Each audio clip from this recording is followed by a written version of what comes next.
Assalamualaikum warahmatullahi wabarakatuh. Salam sejahtera bagi kita semua. Shalom, Om Swastiastu, Namo Buddhaya, salam kebajikan. Kami dari Kelompok 2 di sini mempresentasikan tentang pasar monopoli. Selamat menyaksikan.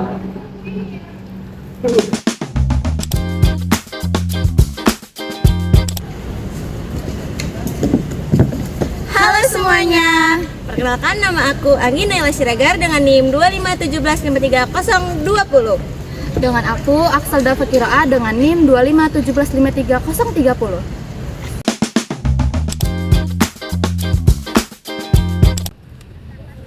Halo semuanya, perkenalkan nama saya Udayantin Duru dengan NIM 251753028. Perkenalkan nama saya Cinta Claudia Sembiring dengan NIM 251753022. Halo, perkenalkan nama saya Adriel Pangaribuan dengan NIM 251753024. Perkenalkan saya Irfan Maulana dengan NIM 251733026. Saya Gilbert Purba dengan NIM 251753018.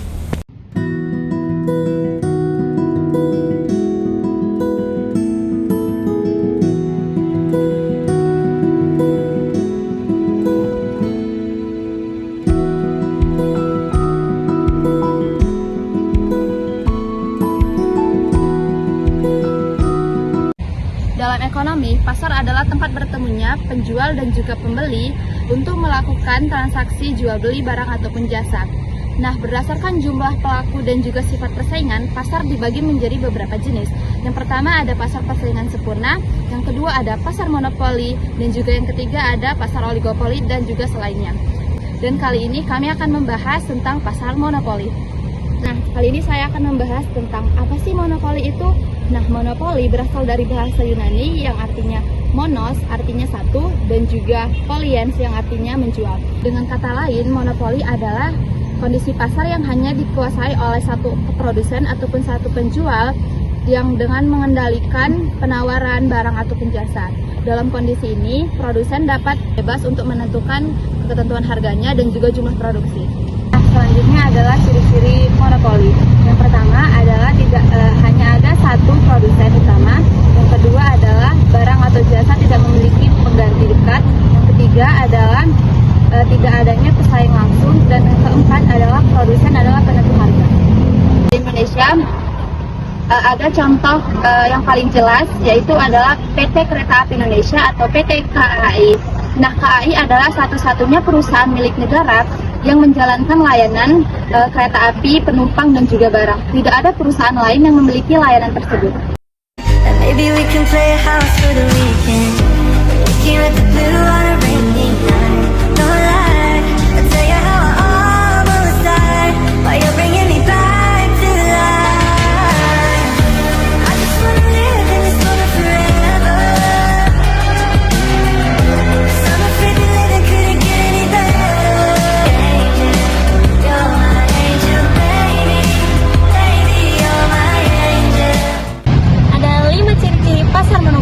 Yang pertama, hanya ada satu produsen dan satu penjual. Jadi, seluruh penyediaan kereta api dikuasai oleh PT KAI, walaupun ada anak usaha lain seperti KAI Komuter atau KAI Logistik. Mereka memiliki satu badan usaha dan satu kelompok usaha yang sama. Yang kedua, tidak ada barang pengganti yang lebih dekat. Contohnya itu seperti bus, pesawat, dan juga kendaraan pribadi. Mereka memang alternatif, tetapi memiliki karakteristik yang berbeda. Jadi kayak contohnya itu kereta api lebih cepat dari bus, lebih murah dari pesawat, dan juga lebih nyaman untuk perjalanan jarak jauh. Jadi kereta api memiliki keunggulan yang tersendiri. Yang ketiga, sulit bagi pesaing baru untuk masuk pasar. Alasannya karena membangun rel dan infrastruktur membutuhkan modal yang sangat besar dan juga jalur rel milik negara tidak bisa digunakan tanpa izin. Yang keempat, produsen adalah penentu harga atau price maker. KAI bisa menentukan struktur tarif meskipun harus disetujui pemerintah dan juga melalui Kementerian Perhubungan. Promosi bukan faktor utama karena pengguna kereta sudah jelas pasarnya. Jadi, iklan dan promosi hanya dilakukan untuk inovasi dan rute baru, bukan untuk bersaing harga. Kesimpulannya, ciri-ciri ini memperlihatkan bahwa KAI memiliki monopoli alami yang terbentuk akibat struktur pasar dan juga kebijakan negara. Baik, di sini saya akan menjelaskan penyebab terjadinya monopoli. Pertama, monopoli karena izin pemerintah atau legal monopoli. Pemerintah memberikan hak eksklusif kepada PT KAI untuk mengoperasikan kereta api nasional. Tujuannya bukan hanya untuk mencari keuntungan semata, tetapi hanya untuk memastikan transportasi publik berfungsi secara efisien dan aman. Yang kedua, monopoli alamiah atau natural monopoly. Sektor ini menjadi lebih efektif jika dikelola oleh satu perusahaan. Bayangkan, jika ada dua perusahaan membangunkan sendiri, maka biaya menjadi sangat besar dan menjadi kompetitif. Maka dari itu, biarkan satu operator saja yang mengelola semua rel untuk efisien biaya. Yang ketiga, monopoli karena penguasaan teknologi dan jaringan. KAI memiliki sistem operasional, perawatan rel, hingga manajemen stasiun yang kompleks terjalin berdua. Yang keempat, monopoli karena investasi besar. Dan ini terjadi karena pembangunan rel, sinyal kereta, dan perawatan aset yang bernilai triliunan rupiah. Maka dari itu tidak mungkin jika dikelola perusahaan swasta. Jadi kesimpulannya adalah monopoli KAI terbentuk karena alasan teknis, ekonomi, dan kebijakan publik yang saling mendukung, bukan karena untuk menghalangi pesaing secara sengaja. Peran teknologi dalam pasar monopoli. Sekarang, teknologi bikin monopoli seperti KAI agar tetap maju. Contoh inovasinya yang pertama, KAI akses buat pesen tiket online. Yang kedua, boarding pass yang buat lebih cepat dan praktis. Ketiga, sensor kereta dan sistem digital buat ketepatan waktu. Dan yang keempat, kereta listrik, dukungan transportasi agar ramah lingkungan. Jadi intinya adalah teknologi bikin monopoli agar tetap efisien dan modern.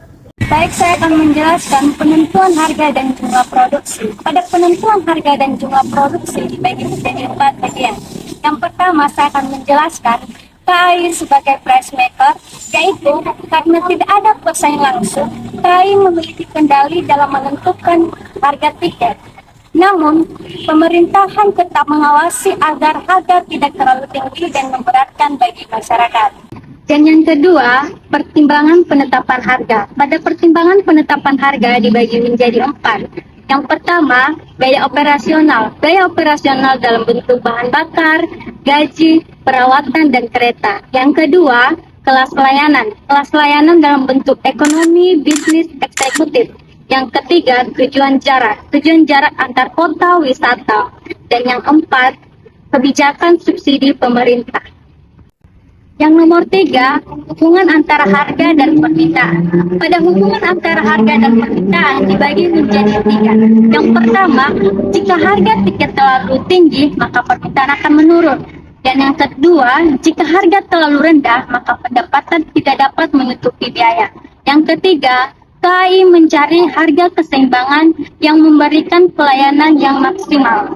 Yang keempat, kebijakan subsidi, di mana kebijakan subsidi ini adalah pemerintahan sering memberikan subsidi untuk kelas ekonomi agar masyarakat yang berpenghasilan rendah tetap bisa naik kereta. Inilah bentuk campur tangan pemerintahan dalam pasar monopoli.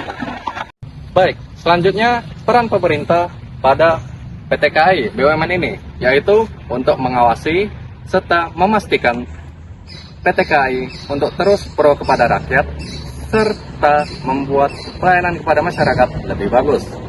Landasan hukumnya apa? Pertama, Undang-Undang Nomor 19 Tahun 2003.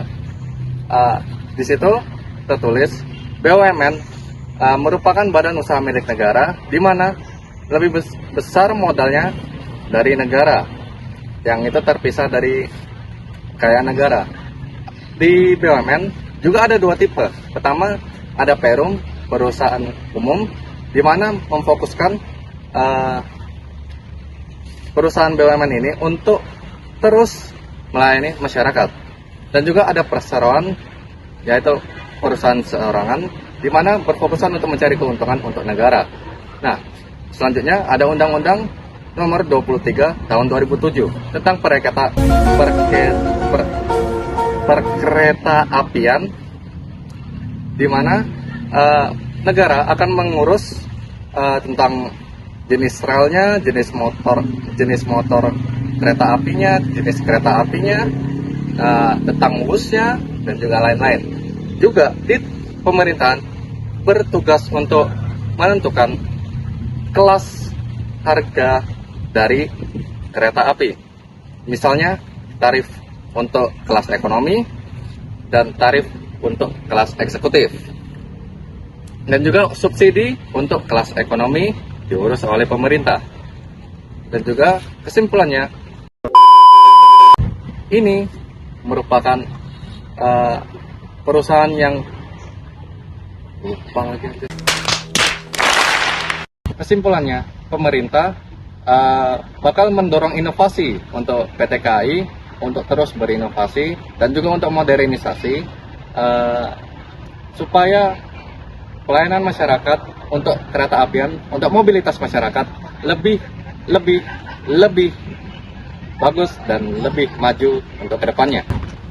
PT KAI atau Kereta Api Indonesia Persero berdiri pada tahun 1945, mengoperasikan ratusan kereta yang mengangkut penumpang atau barang setiap hari di Pulau Jawa dan Sumatera. Anak cabang dari PT KAI ada KAI Komuter, KAI Bandara, KAI Logistik, dan KAI Wisata. Lalu PT KAI mengoperasikan 6.000 km rel aktif dan melayani sekitar 400.000 penumpang setiap hari. Perkembangan positif dari PT KAI adalah pelayanan yang semakin modern karena pemesanan tiket bisa dilakukan secara online, adanya fasilitas AC, lalu efisiensi operasional dan digitalisasi. Lalu dampak sosial dan masyarakat ketika adanya PT KAI adalah meningkatkan mobilitas masyarakat, lalu mengurangi kemacetan di jalan, dan menambah lapangan pekerjaan sehingga mengurangi pengangguran. Lalu negatifnya dari PT KAI adalah ketika terjadi gangguan layanan, seluruh sistem transportasi akan terganggu karena tidak adanya alternatif. Lalu kesimpulannya adalah monopoli dari PT KAI tidak selalu merugikan karena berfokus pada pelayanan publik dan efisiensi nasional. Namun PT KAI harus tetap terus diawasi agar tidak stagnan dan tak berfokus pada pelayanan publik. Kuncinya ada pada pengawasan pemerintah dan komitmen pelayanan publik. Baik, materi selanjutnya adalah kelebihan dari pasar monopoli dan kekurangan dari pasar monopoli. Yang pertama adalah profit maksimal. Apa saja profit maksimal dari pasar monopoli? Pasar monopoli memiliki kontrol penuh terhadap harga, produk, dan layanan yang akan mereka berikan. Pasar monopoli juga dapat menekankan harga secara maksimal, yang membuat pasar monopoli dapat mendapatkan keuntungan secara merata dan secara maksimal. Kedua adalah inovasi, di mana perusahaan memiliki tingkat insentif yang tinggi terhadap investasi besar-besaran terhadap perubahan atau tingkat insentivitas di perusahaan di pasar monopoli itu sendiri yang bertujuan untuk meningkatkan kualitas produk dan layanan mereka. Yang ketiga adalah efisiensi. Nah, efisiensi ini terkadang pasar monopoli memiliki kemampuan khusus untuk meningkatkan efisiensi mereka pada tahap yang tertinggi. Hal ini dikarenakan mereka memiliki kontrol penuh terhadap pasar dan produksi mereka sendiri. Hal ini bertujuan untuk memastikan skala produksi mereka pada tahap yang tertinggi. Terkali. Macam tak betul je budak ni.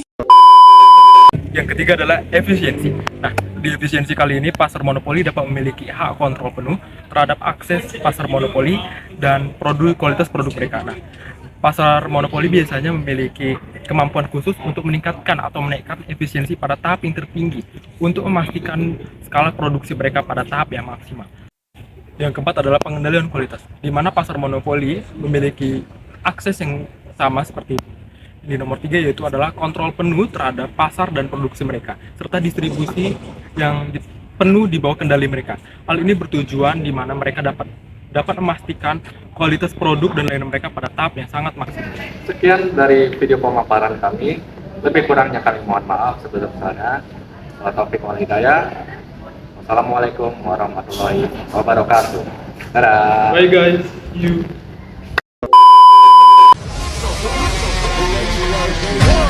Lah gua mah ganteng.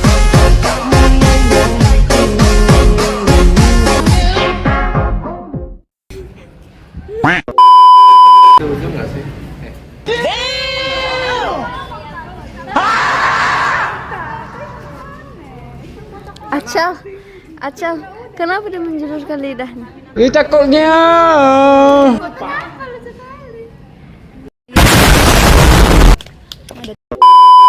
Lebih alternatif.